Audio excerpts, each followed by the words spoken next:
यार मुझे ना हर वक्त भूख लगती रहती है, कोई मुझे बिरयानी खिला दो। अबू भाई, आप सिर्फ खाने के बारे में ही सोचते हो। खाना ही असली मोहब्बत है। भाई मुझे लबूबू डॉल चाहिए, पिंक वाली। नहीं, बिल्कुल नहीं, हर रोज तुम्हें नई चीज चाहिए होती है। प्लीज नहीं, मुझे वो डॉल चाहिए सऊद भाई। सऊदा, जाओ यहाँ से, हमें परेशान मत करो।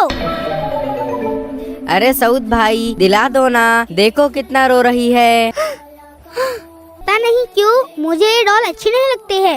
डॉल बाद में लेना, पहले बर्गर ले लो।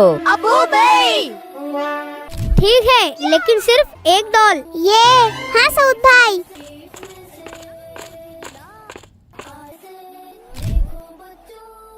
ये शॉप कुछ अजीब नहीं लग रही है। सऊद भाई यहीं से लेंगे लबूबू डॉल।